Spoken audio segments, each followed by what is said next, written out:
Buonasera a tutti gli amici del motorsport e benvenuti a questa diretta su FVG Sport Channel BHTV nell'orario ormai da fase 2, 19:30 al martedì, è l'orario da fase 2 che ormai siamo tutti ben felici di iniziare con questa fase.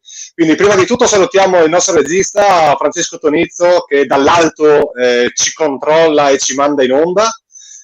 Ciao Francesco. Ciao Checco. Ciao Daniele, ciao Stefano e ciao alla vostra ospite di stasera. No. Intanto, prima di tutto saluto il commissario del BH Club e del BHTV, chiedo scusa, Stefano De Marco. Ciao Stefano. Ciao a tutti, scusate, sto litigando un po' col telefono. Tu litiga, fai tranquillo.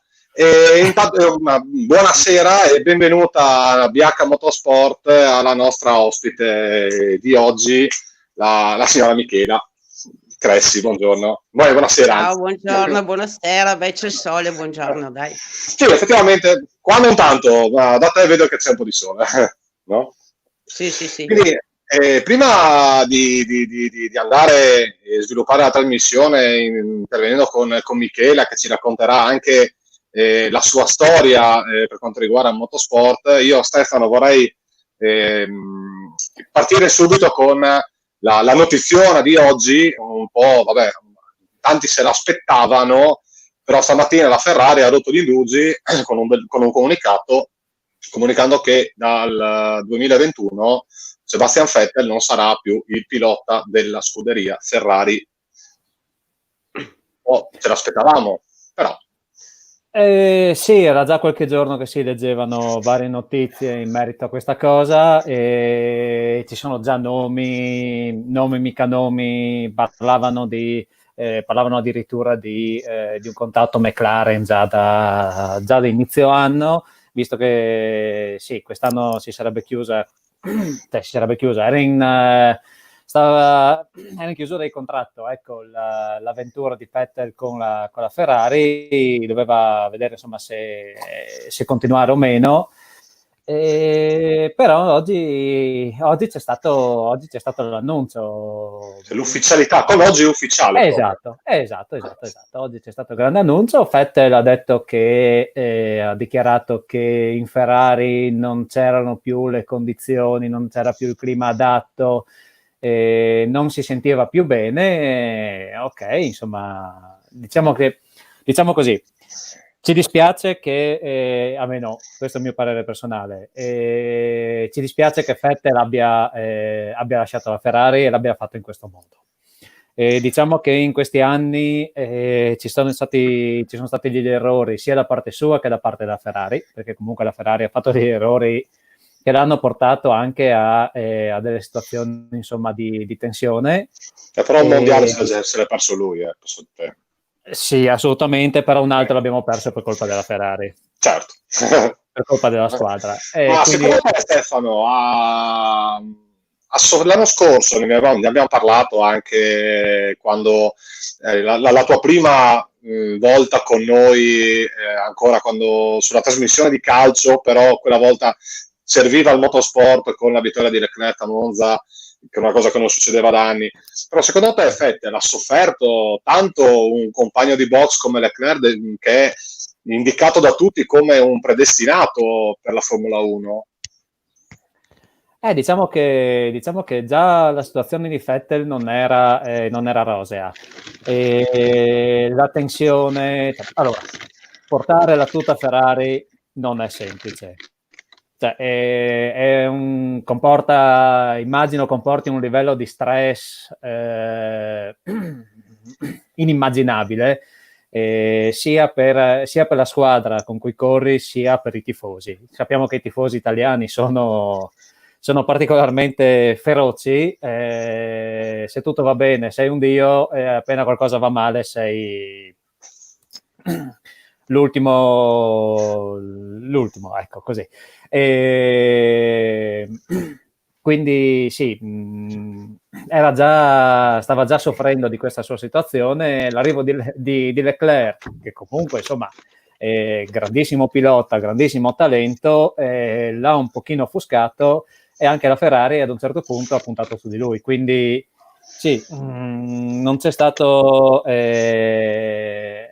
non ci sono più state le condizioni per per un suo correre sereno. Ha fatto comunque delle belle gare, quello assolutamente. Ha dimostrato comunque di essere un campione. Insomma, non vinci 4 mondiali così senza... Assolutamente. Ecco. Quindi, però adesso, dopo questa doverosa parentesi di attualità, perché insomma, se ci chiamiamo BH Motorsport non potevamo non commentare la notizia di Vettel che lascia la Ferrari, poi anche da italiani figurarsi.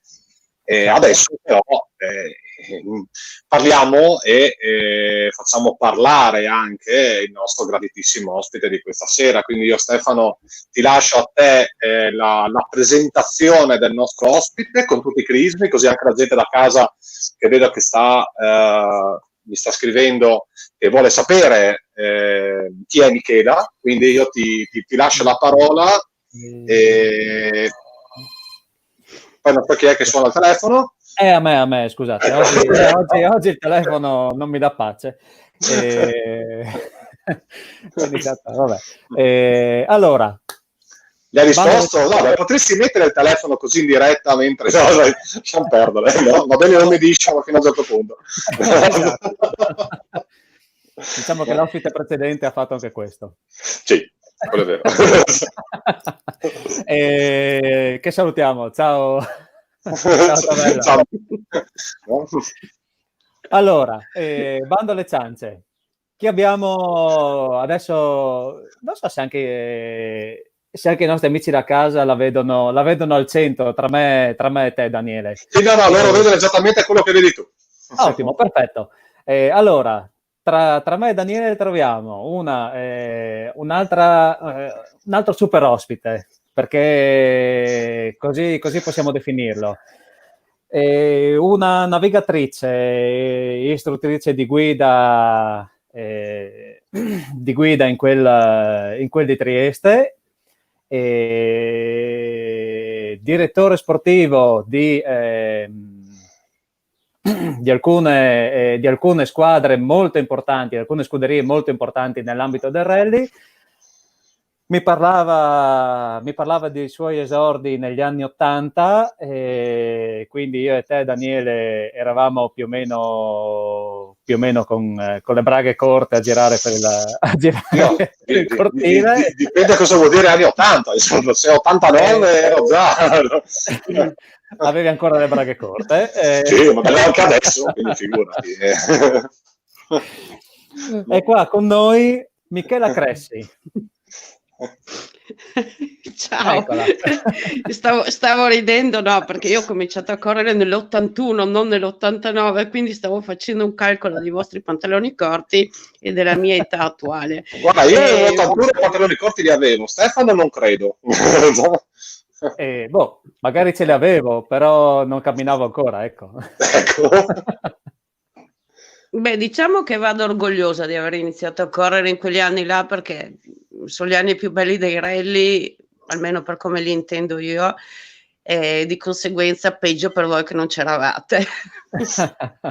Allora, ma sai Michele, adesso perdonami se ti dico questa cosa qua, ma parlando anche un po' con i nostri ospiti che sono stati nelle scorse trasmissioni, questa frase l'ho sentita dire da tutti. Cioè, i rally degli anni 80 e inizio anni 90 non sono i rally di adesso. Cioè, tutti me l'avete detto, tutti hanno detto la stessa cosa. Cioè, da un certo punto dici, ok, evidentemente la passione che c'era in quegli anni adesso è un po' più sciamata, come può essere anche nel calcio, ma un po' in tutto. Più business, posso dirlo? Una parolaccia. Ma sì, la passione sia da parte di piloti, di chi professa questo sport, la passione del pubblico, le macchine sono cambiate, ma è cambiata proprio la mentalità dei rally per questioni, sono molto modificati per questioni di sicurezza e qui ci sta, però il fascino di quegli anni lì, delle gare lunghe, delle assistenze volanti, della gente che si fermava a vedere i furgoni e a vedere cosa facevano i meccanici, dall'organizzare i piani assistenza. E poi una cosa che secondo me era fondamentale è il fatto della possibilità di provare molto bene le gare con i muletti per noi era un motivo di trovarci, fare amicizia, andare a cena fuori, trovarci nella notte, aiutarci un con l'altro. Oggi con le prove così contingentate, con macchine di serie, eccetera, hanno fatto perdere un po' il senso anche di gruppo, di amicizia, di privilegio di esserci. Io ho fatto un po' di gare nelle moderne negli ultimi anni, non ci si conosce, non ci si parla, non c'è tempo per fare nulla. E questo è un po' il lato, diciamo, che è cambiato molto. Io non sto dicendo meglio o peggio, perché ripeto, c'ho presto 60 anni, fra pochi giorni, non voglio essere la classica nonna nostalgica, però per come l'ho vissuta mi manca quel tipo di ambiente, mi manca la folla, mi mancano certe esperienze vissute, soprattutto in certi posti che erano incredibili. Daniele, devi sapere che Michela mi raccontava, raccontiamo un attimino quello che è il curriculum sportivo di Michela. Michela ha iniziato a correre nel trofeo 112, equipaggio femminile, facendo ottimi risultati. Ha corso con dei nomi che magari a te non dicono niente così sul momento, però insomma probabile, sì. Sì, chi è un pochino nell'ambiente, insomma adesso capirà con chi stiamo parlando. Michela ha corso con il Jolly Club, che era una delle scuderie di rally più importanti che c'erano, insomma, in quegli anni. Ha corso con la Tre Gazzelle, ha corso anche con un nostro ospite di qualche puntata fa, ha corso con Franco Savio. Abbiamo fatto 2 anni insieme, che sono stati 2 anni impagabili, decisamente impagabili. È stata... Vai, dimmi. No, dicevo, un grande talento, un grande spirito di avventura, sono stati veramente anni incredibili.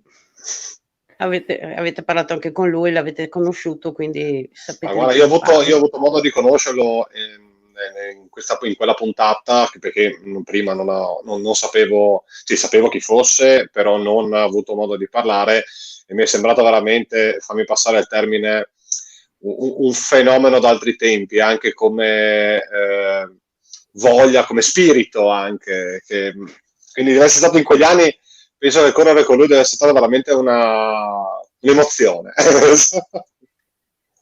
Ma anche fuori dalla pista, anche fuori dalla pista. Sì, assolutamente, dall'inizio alla fine. Io mi ricordo di un viaggio fatto, abbiamo finito una gara a Verona, e da Verona abbiamo preso furgone e carrello, abbiamo caricato la macchina, i meccanici tutti, e siamo partiti diretti per andare a fare il Concadoro in Sicilia, senza fermarsi, con ore di viaggio pazzesche. Abbiamo scaricato la macchina in Sicilia, abbiamo fatto la gara in Sicilia, cioè quelle cose che oggi dice a uno: sai, domani parto, vado in Sicilia in macchina, ti guardano con gli occhi fuori dalla testa.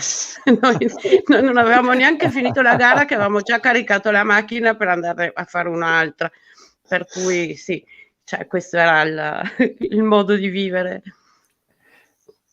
Wow. Bellissimo. Assolutamente. E poi lei è stata anche direttore sportivo della scuderia Tre Gazzelle, che è stata anche la scuderia di Franco Savio, quindi sì, direttore sportivo di una scuderia che era satellite della Lancia Ufficiale, non la scuderia di paese. Cioè lei ha intrapreso questa avventura, credo anche per gioco. Com'è nata la tua passione, Michela? Da cosa nasce la tua passione per i motori? Perché insomma in una donna non è sempre così scontato. Allora, bisognerebbe chiederlo a mia madre. Quando lei mi spingeva a fare danza classica col tutù, che avevo 10 anni, e io andavo con gli amici in tutta mimetica a far cross, perché ho cominciato con le moto. Cioè, praticamente da piccolissima la prima cosa che ho fatto, ho fregato la moto a mio fratello che aveva 5 anni più di me, senza sapere neanche come si mette in moto, però quello era lo spirito. E poi mi sono trovata nell'ambiente del motociclismo, dove tra l'altro ho conosciuto anche Franco Savio, che era un mito già quella volta, e via via, sai, gli amici, una cosa e l'altra, a 18 anni sono passati alle macchine. E io ho rotto le scatole all'infinito che mi insegnino come si fa il navigatore, che mi insegnino, nessuno mi considerava perché ero la ragazzina, e ho vinto, non so come, non so perché, un concorso di autosprint e sono andata una settimana in Puglia a fare il corso Opel con Tony Fassina, Rudy, Luchi, che sono stati i miei insegnanti. E da là è partito tutto. Da là è partito tutto, la passione c'era da sempre, perché non si sa, perché è l'unica in famiglia, ma è una passione che ho proprio nello stare in macchina. Difatti sono 30 anni che insegno guida. Ormai avrò il Michela, sedere forma di sedile. Michela, a volte le passioni non hanno un senso, eh. Sono quelle cose che ti nascono e devi portarle avanti, sì, a volte non hanno senso, no? E quello è il bello della passione. Sì, io mi sono chiesta tante volte, cioè, cosa volesse dire, no? Perché è chiaro, si parla di gara, si parla di agonismo, si parla della ricerca dei risultati. In realtà per me i risultati non sono state le vittorie, ma sono state sempre un lavoro fatto bene. Potevamo non vincere perché qualcuno era più forte di noi, potevamo avere delle rotture e fermarci, ma se il lavoro era fatto bene era sempre un vincere. Se pensi che l'ultima gara che ho fatto esattamente un anno fa, ho corso il Piancavallo con un 126 con Flaviano Polato. Quindi cioè, è proprio lo spirito dello stare in macchina a prescindere. Questa è la passione, e questa che vedo che manca oggi, perché oggi c'è la ricerca della macchina bella, della macchina performante, della tuta bella. Noi andavamo in giro col filo di ferro sulle macchine, sui muletti, raccattavamo i pezzi dove li trovavamo. È cambiato appunto questo, è questo che io un po' contesto oggi. Non vedo la passione. Ah, bella questo filmatino. Vedi che regista che abbiamo. Cioè, tu parli e lui trova tutto. Fantastico. Allora spero che trovi anche il filmato del mio rally di Piancavallo con Franco Savio col Manta 400, perché è il filmato che ho nel cuore, decisamente nel bene e nel male, per cui se trova qualcosa mi fa un favore. Guarda, il Checco può fare qualunque cosa. Beh, certo. Almeno ci prova. È sempre sul pezzo.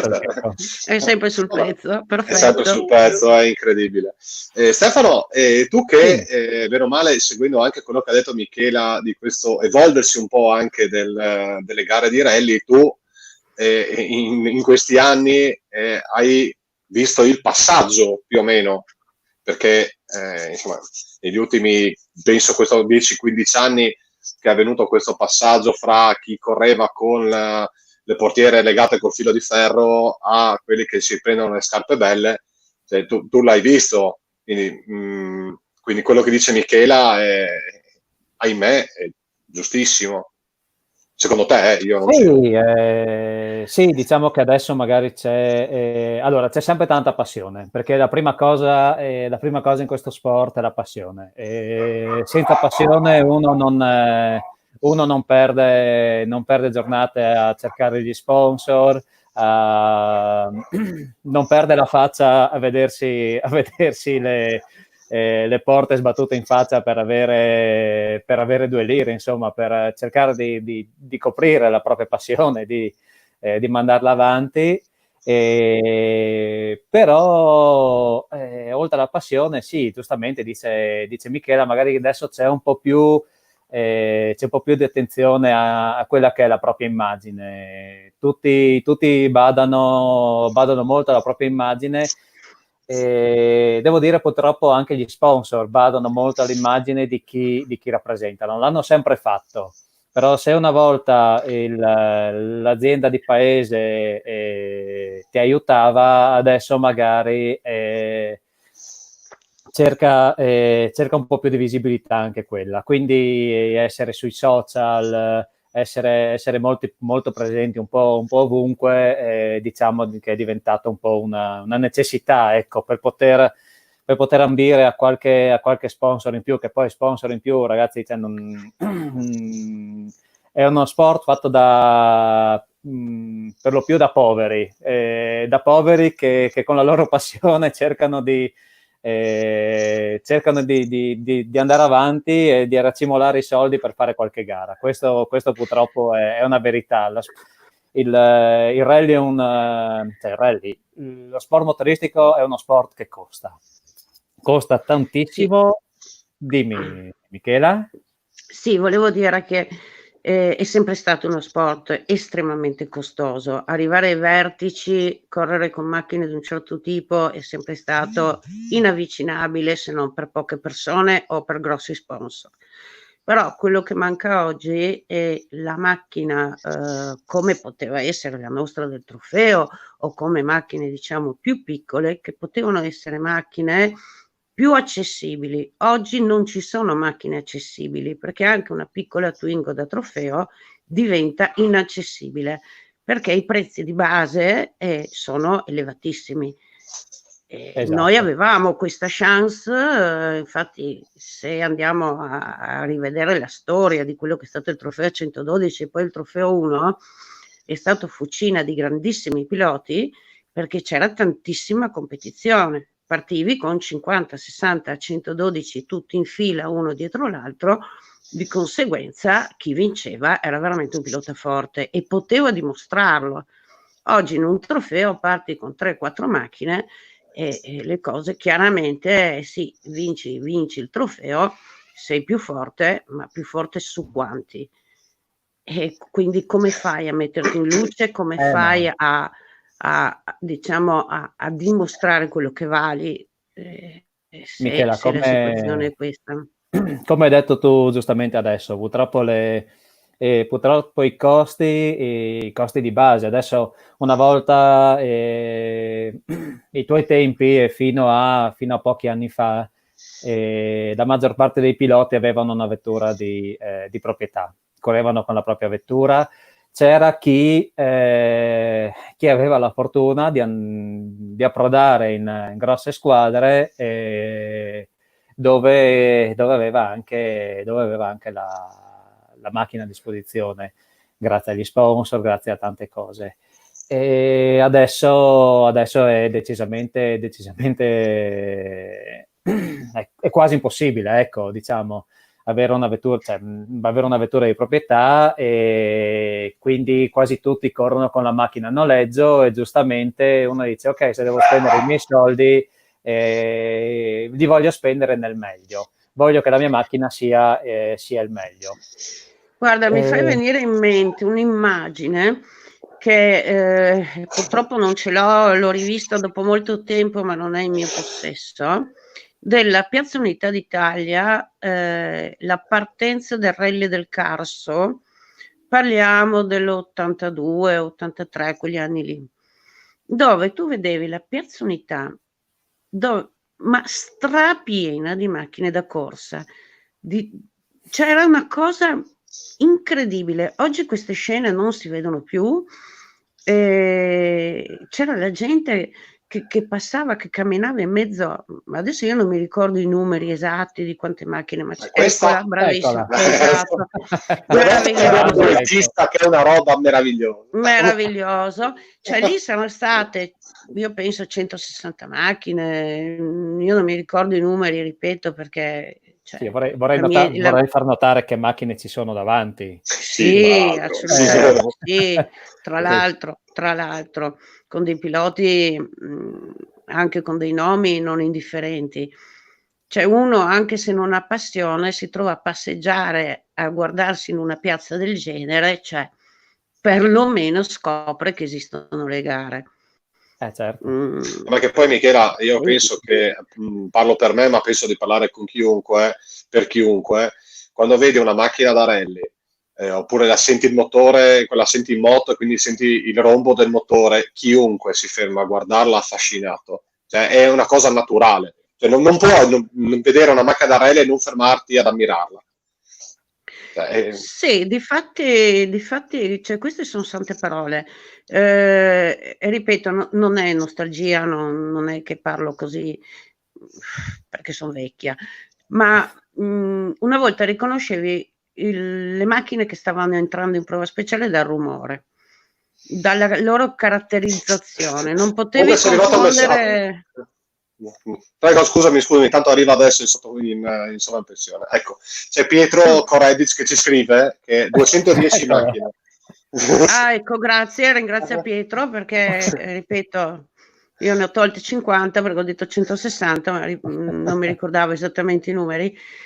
E, cioè, ripeto, tu riconoscevi le macchine dal rumore, no? Oggi neanche guardandole a volte non riconosci di che macchina si tratta perché sono tutte molto simili, devi andare a cercare la marca. Per i ragazzi giovani che si dovrebbero avvicinare a questo sport, manca proprio questa fisicità del contatto con la vettura. Gli parli di cose che non riescono a riconoscere, non è mancanza di passione, è mancanza di conoscenza e di opportunità nel conoscere e nel vedere le gare. Secondo me anche basta vedere la carenza di commissari di percorso, no? Una volta c'era la fila per fare il commissario di percorso, io ho fatto anche quello perché ho fatto anche cronometrista, ho fatto tutti i corsi proprio per conoscere tutte le sfumature, diciamo, dell'organizzazione di una gara, cioè avevi la fila.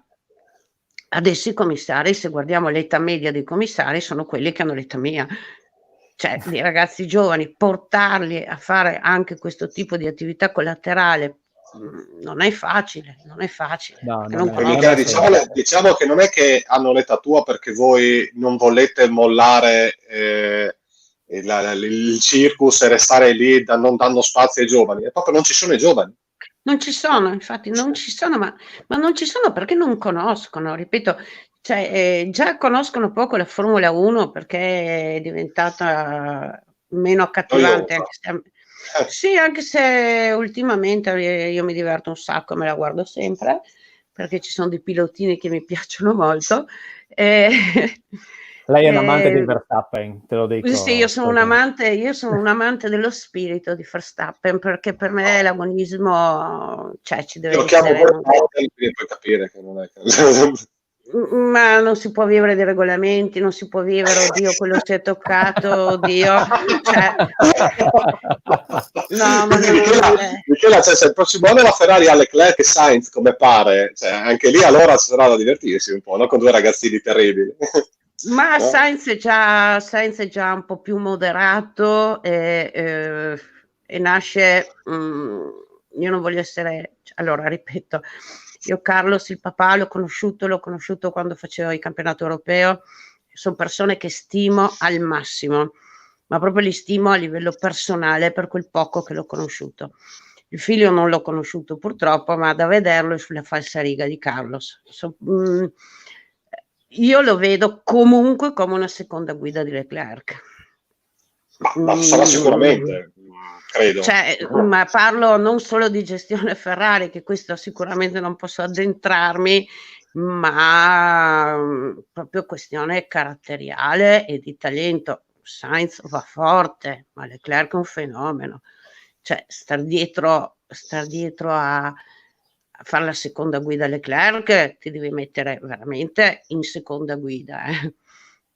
Vettel ne sa qualcosa. Vettel ne sa qualcosa. Comunque, Michela, io intervengo un attimo prima, dopo lascio la parola a Stefano che magari ti stuzzica su quello che ci ha chiesto Pietro un attimo fa.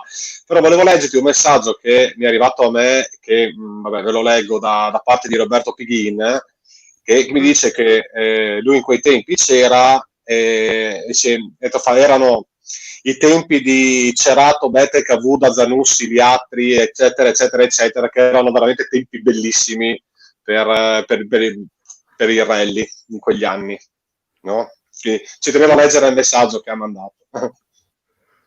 Sì, avevamo dei talenti incredibili in Italia, perché se io vado a pensare a un Andrea Zanussi, comunque dei talenti pazzeschi, cioè, oggi sarà anche la federazione che non spinge, ma se pensiamo non abbiamo un pilota italiano nel mondiale, cioè, chi abbiamo? Abbiamo Luchi che vince nelle storiche alla fine.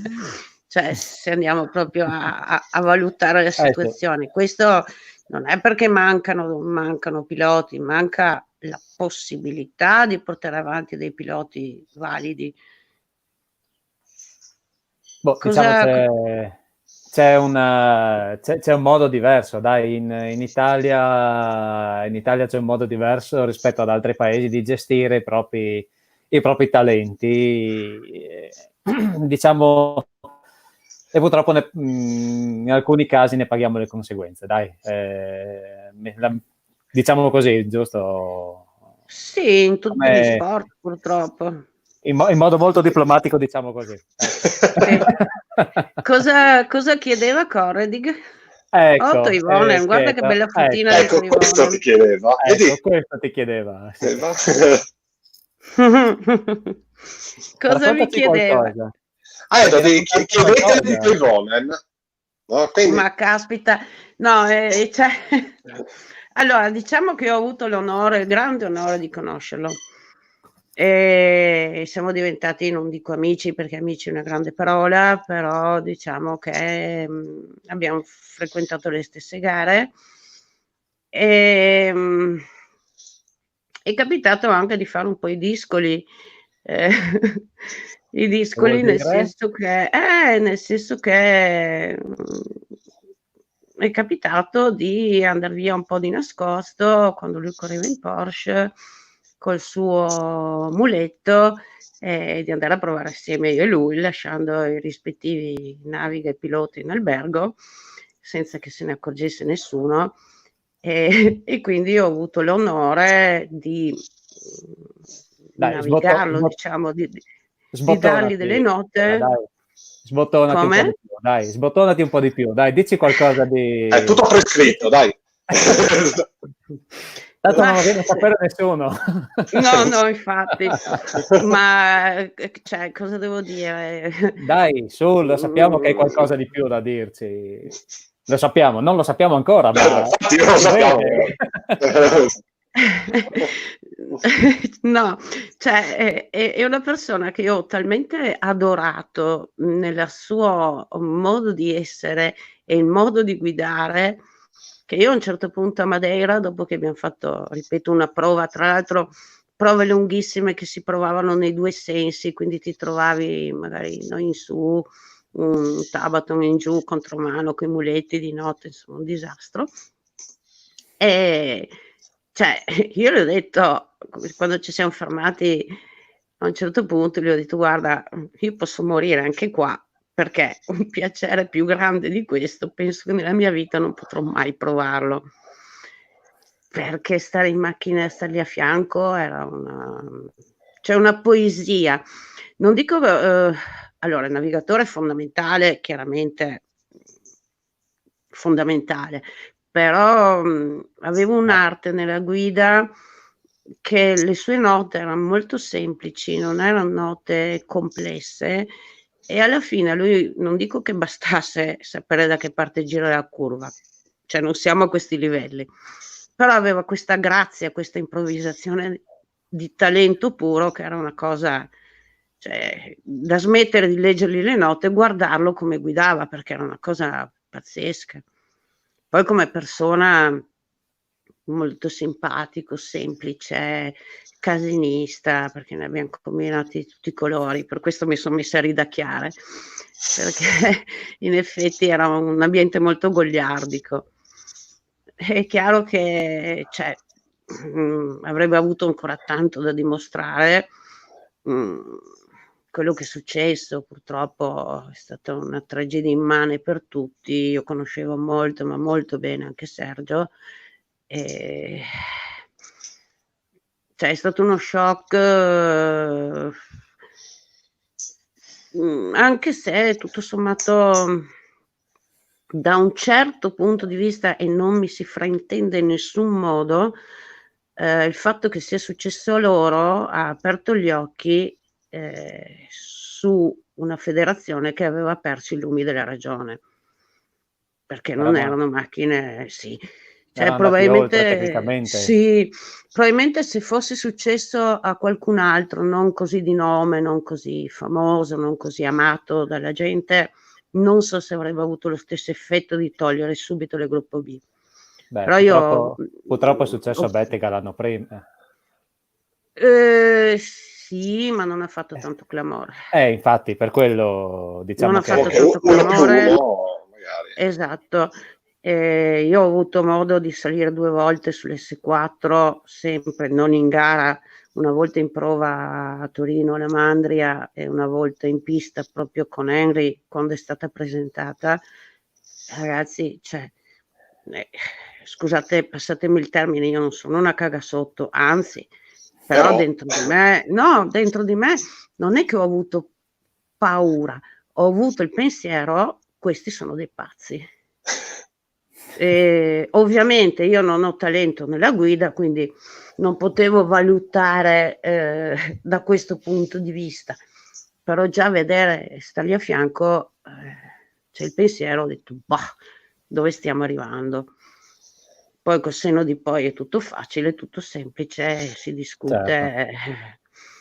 Comunque diciamo, avendo tolto i gruppi B, avrebbero dovuto comunque rimanere su dei canoni un attimino più moderati, perché tanto il pubblico, che la macchina faccia certe cose o meno, l'importante è che faccia traversi, l'importante è che faccia numeri, l'importante è che faccia divertire.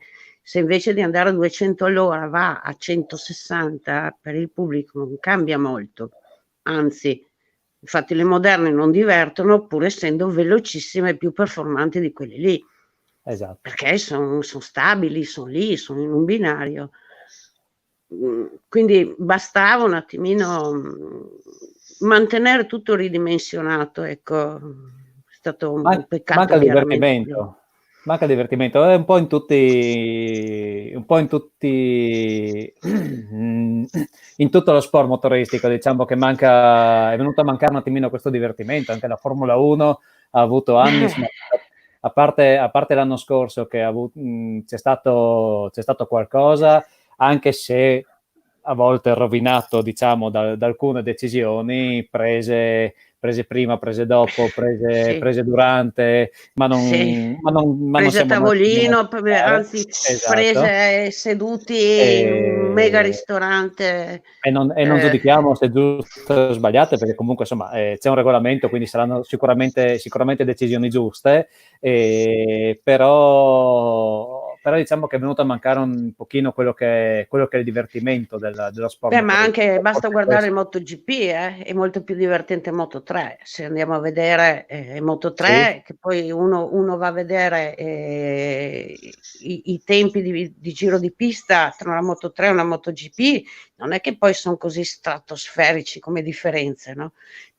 Perché alla fine è spaventoso vedere che, non so, adesso la sparo, su certe piste ci sono 10 secondi di differenza tra una Moto3 e una MotoGP, è incredibile. Su una ci sono ragazzini di 15 anni che vanno via come degli assatanati. MotoGP è tutta elettronica e alla fin fine sta annoiando anche quella. Le ultime gare di MotoGP, per quanto siano più divertenti della Formula 1, comunque stanno annoiando, perché diciamo diciamo che la sicurezza portata all'estremo, giustamente, perché comunque sebbene il motorsport è comunque uno sport pericoloso per definizione, guai se non lo fosse, comunque i protocolli di sicurezza hanno forse un po' esasperato la cosa, portando via anche un po' di spettacolarità al circus. Ma sì, sulla sicurezza non ci piove su questo è ovvio. La sicurezza soprattutto delle piste, delle vie di fuga e di tutte queste cose qua. Però ripeto, non puoi togliere l'agonismo a chi dell'agonismo ha fatto la propria vita, perché pensiamo che questi sono tutti ragazzini che a 4 anni erano già sui kart che si davano le sportellate. Cioè togli tutto, cosa resta? Sì. La prestazione della macchina è l'estro di un sorpasso in esterno fatto nel posto meno proponibile possibile, però cioè, vai veramente a togliere il divertimento anche per i piloti. Sicuramente. No? Guarda, allora noi abbiamo ancora un paio di minuti, non di più, perché dopo non abbiamo più la linea. Quindi io, Stefano, ti do diciamo, se hai una chiusura o quantomeno l'ultima domanda da fare alla nostra ospite, che magari se riesci ad accendere la luce, Michela, faresti un favore a tutti quelli che ci stanno guardando da casa, perché ti stiamo perdendo. Oh là là, aspetta, ti stiamo perdendo, non ti vediamo. No? No, non si accende, aiuto, si accende la luce. Benissimo. Ho combinato qualche cosa, aspetta. Le nostre dirette stanno diventando sempre più interessanti. Si è combinata la lampadina, è talmente buio che non trovo la presa. Ok. No, non si accende. Michela sacca la luce, se no va bene anche così. Ma è morta la lampada, aspetta che sono... Mettiti a favore di finestra. No. Eccola qua. Eccoci qua. Ecco, adesso, sì, adesso però mi sono seduta sul letto. Vabbè. No? Ecco, meglio. Stefano? Niente, io sono felicissimo che Michela ci abbia risposto alla nostra richiesta di essere qua questa sera. E sono felicissimo perché abbiamo dato spazio alle quote rosa, chiamiamole così. No, ti prego no. No.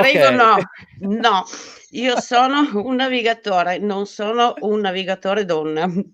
Okay, cioè, a me queste cose qua, queste differenze, cioè questi concetti qua di classifiche femminili, no, non esiste. Io corro in macchina come gli altri. Pensa, Michela, che volevo farti una domanda prima, ma me la sono tenuta perché avevo già intuito il personaggio che eri, e dopo devo farti una proposta indecente. Non pensare subito male, ma dopo, anche a Stefano non la sa perché è nata un minuto fa. E volevo farti una domanda di che cos'era essere una donna navigatrice nel motorsport degli anni '80, ma non te l'ho fatta perché ho capito che mi avresti risposto così. Guarda, credimi. No?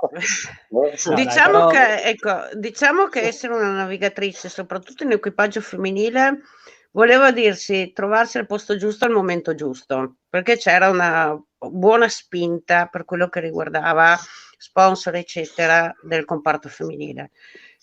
Ciò non toglie che io personalmente non mi ci vedo, cioè non mi ci vedo nel ruolo di equipaggio femminile, ma bensì di copilotta, appunto.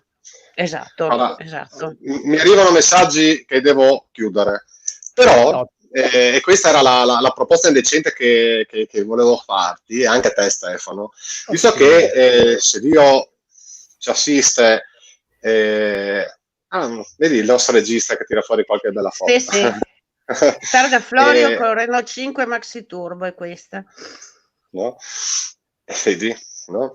Visto che a breve i nostri studi potranno forse riaprire con la fase 3, potremmo, se a te non dispiace, si potrebbe sempre in video chat come adesso, magari con io e Stefano in studio e in collegamento da casa, una trasmissione con te, con Savio, con Pietro, proprio una rimpatriata televisiva con voi tre. Insomma, siete tutti e tre stati ospiti miei di Stefano con BH Motorsport, ma avervi tutti e tre assieme